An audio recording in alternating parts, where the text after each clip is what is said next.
What's good, y'all? Key to Success here. Back to it with another video. Before we get into the video, y'all just please like, comment, subscribe to the channel. Appreciate that very much. And check me out on socials. On Instagram is keaaustin, and on TikTok is Key to Success. Those will be listed down below. But all right, let's get into it.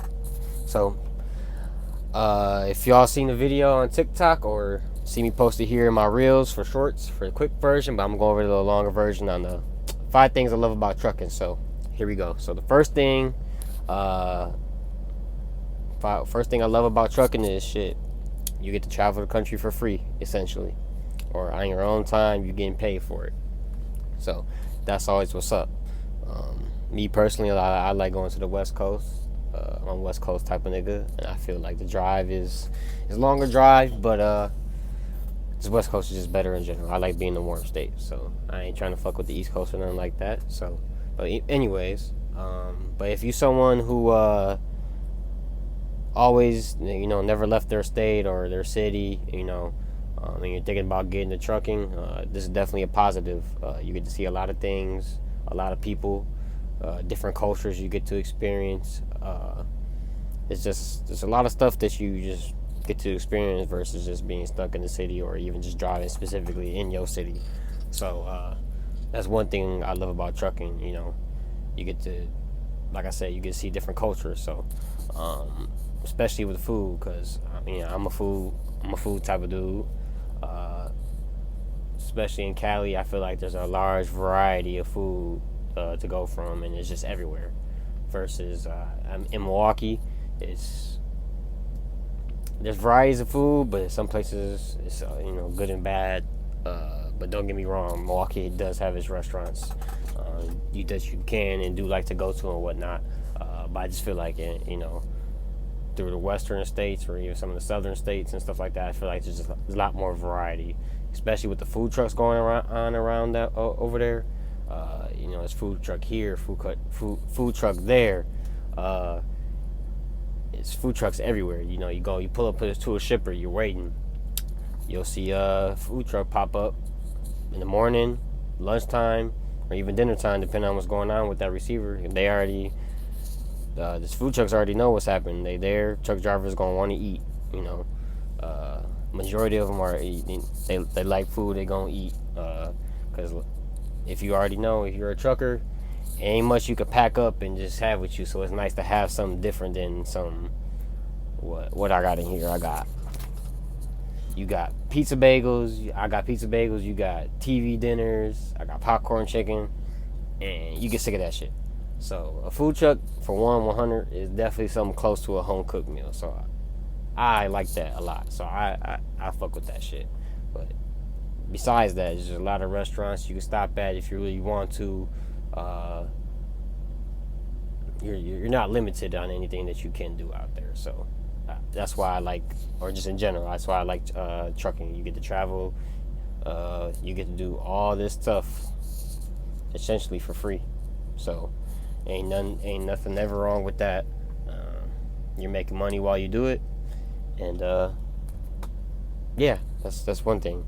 Number 2, there's a lot of money to be made in trucking. A lot.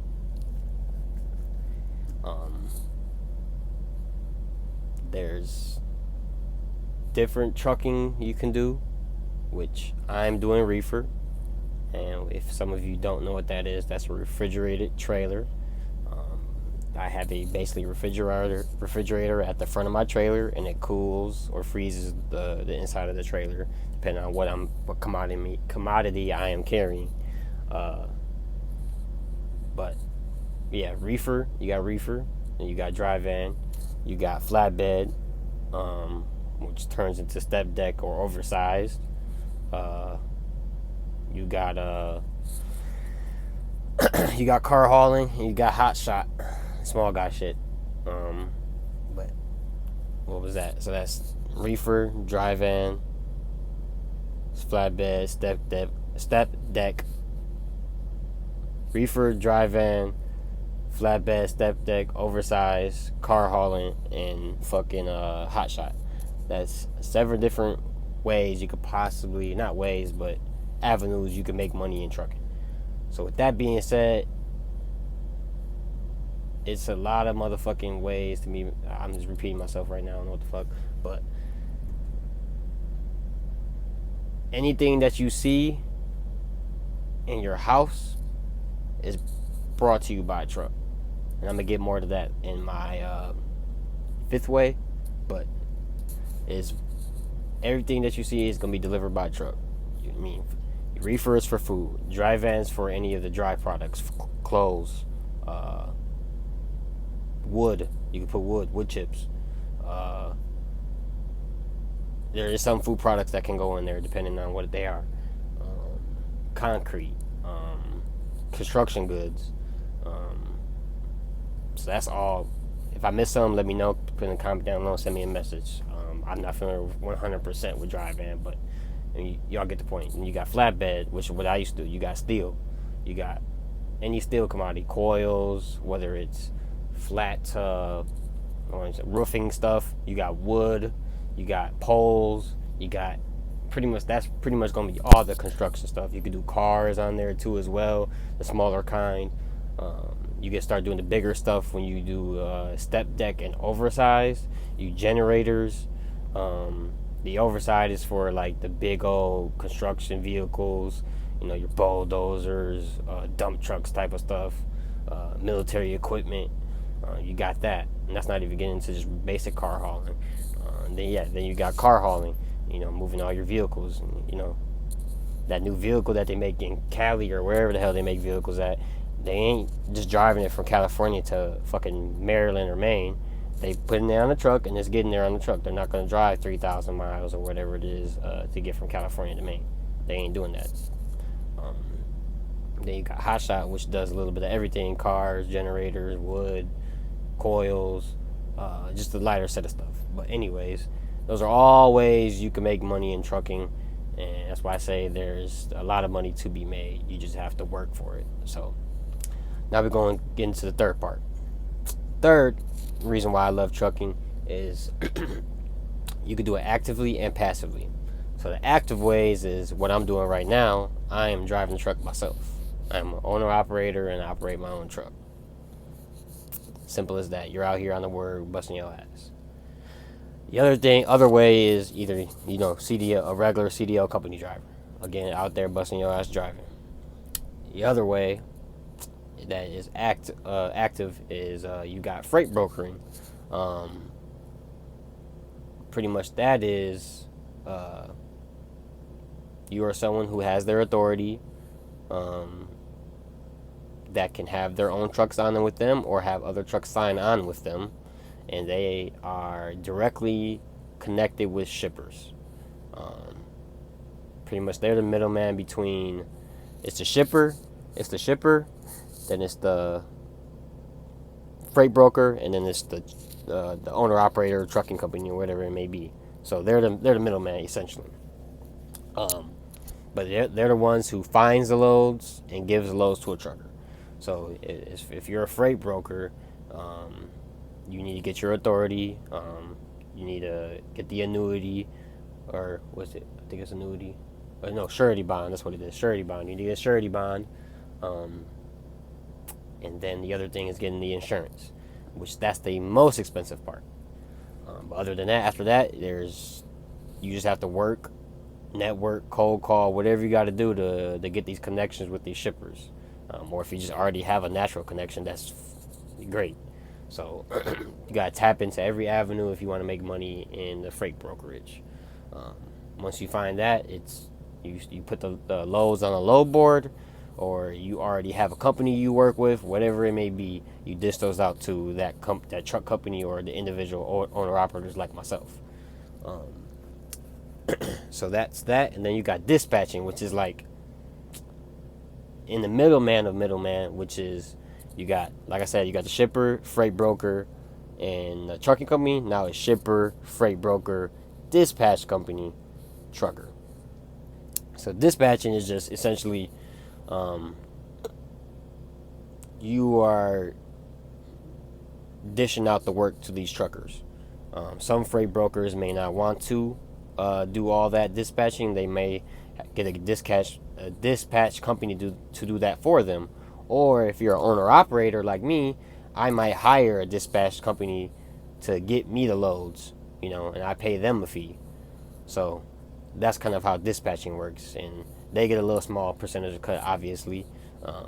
But yeah, dispatching is a lot. I would say you don't have to put too much money into it. There's no surety bonds that you got to get. There's no insurances you got to get that I believe, if I'm not mistaken. Again, comment, hit me up on Instagram. Let me know if I'm wrong. I'm always open ears. I'm always willing to learn. I'm only almost 2 years in the game in this, so not that much. So this, but losing my train of thought here. But fuck, yeah, dispatching is just another middleman, and again another way to make money. Actively, you still got to work. So I wouldn't say it's passive. Now the passive way is what you can do is you get yourself a truck. You don't necessarily got to get a trailer, but you can. But to make it easier, you get yourself a truck, whatever it may be, however way you get it. You find a company to sign that truck onto, so they can move that product. So whatever company may be, I'm not 100% on the companies, but you push that truck to that company, and they take care of everything for you. You just have to find a driver. Some companies might even find a driver for you, but mostly you find a driver, you put the driver in that truck, and the driver mainly deals with that company. They talk to them about the dispatching, they talk to them about whatever brokering, they do all that, and the money comes to you, then you pay the driver. So that's the passive way. You could do that with no CDL or anything like that. Same as the freight broker and dispatching, you could do that with no CDL, obviously. So those are 3 things that you can do in trucking without CDL. But it's always nice to have. Very simple to get. But yeah, that's the passive way. You just there's no brokering, there's no dispatching, there's no driving. You sit at home while that guy is out there working your truck. The only time you really got to talk to him is if there's maintenance need to be done in the truck or whatever it may be. But that's it. And you may need to get insurance, bobtail insurance on the truck. But other than that, you don't have to do too much communication if you're someone that doesn't want to. But me personally, I'd be communicating with the driver all the time, making sure he's good. Because if he's not running the truck, who is? So he's valuable to me. So I am going to make sure his well-being is always tip-top shape, because I know how it is out here driving. But yeah, I'm just getting unloaded right now, so I was just making sure I'm straight here. I think they're almost done, so I'm trying to wrap this video up quick, but definitely trying to get into all the info. But so that's actively and passively how to make money in trucking, and that's one reason why I love it, because I can get out this motherfucking wheel and be back at home with my family or just whatever, and I'm making money from home. That's what I like about it. Or I could, if I really want to, get back in this motherfucker, like, all right, let me grind this shit out. So, because I'm definitely trying to grind shit out. That's why I'm in this motherfucker right now. So, besides that, so now we're gonna go to number 5, which is my fucking favorite. Is this motherfucking business is fucking recession and pandemic proof. Ain't shit knocking trucking out this motherfucking industry unless it's yourself. There ain't shit that you could do to get trucking out of here. Fuck that electric shit. Fuck that. Not even fuck the electric shit. Just fuck that self-driving shit. That don't make no fucking sense. Like, I don't care how is it without being monitored by someone in the truck, how is that truck gonna get from California to Maine, if that's what they're gonna have the trucks doing? And the truck's gonna only go, if they're using electric, the truck can only go, 500 miles before charge? And right now, you can get 750 miles in one day in 11 hours of driving. So I don't know what numbers or what system they're gonna do to try to kick people like me or someone out the truck, but I don't see that in the near future. It's gonna be some decades before that even happens. But back to it's recession proof, and this goes back to my number two. And I was saying there's a lot of money to be made. Is anything, and like I said, there's any commodity, anything that you see in your house, that desk, that chair, that couch, your fucking plates, your fucking forks, that fucking big ass hamburger that you eating over there. You know, it's all delivered by a fucking truck. Um, I think what if I'm not mistaken, it's like if trucking was shut down, things will be out of stock. I think in like 3 days. Someone fact check for that for me and put in the comment, please. I will pin that up. Because I am not googling that shit right now because I am busy and I'm trying to make this video for y'all. So yeah, it's like 3 days. Either you're gonna run out of food or whatever commodity that you may fucking need.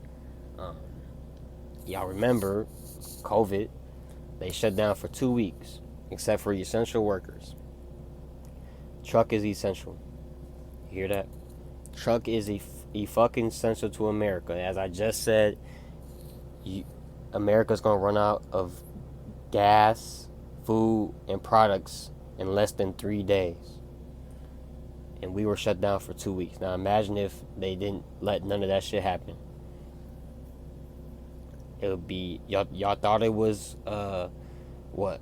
People were panicking then, motherfuckers couldn't buy toilet paper and shit. Motherfuckers gonna really go fucking crazy. So trucks are 100% essential to this economy and how it flows.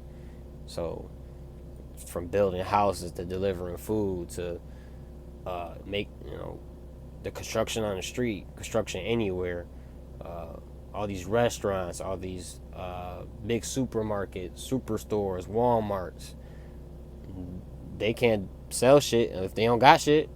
They can't do none of that if they don't got shit. They can't provide nothing if they can't get that product.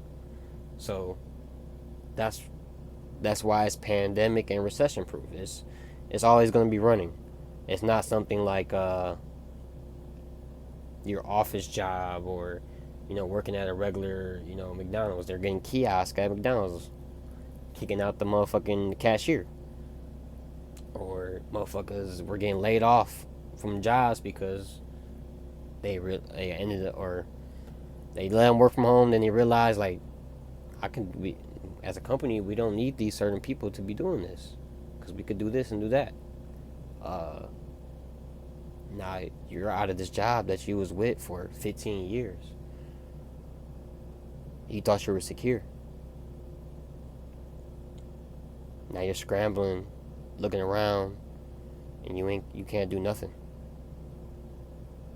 You got this degree and it don't mean nothing now because the way technology has advanced and are essentially taking people's jobs. But that's the world we're coming to. Like I said, it may eventually come to trucking. I can't see it at all, but it's most definitely gonna happen. But I'm gonna cut this video off. My 5 things that I love about trucking. Key to success. Again, follow me on socials, like, comment, subscribe, and let's get it. I'll see you guys soon. Deuces.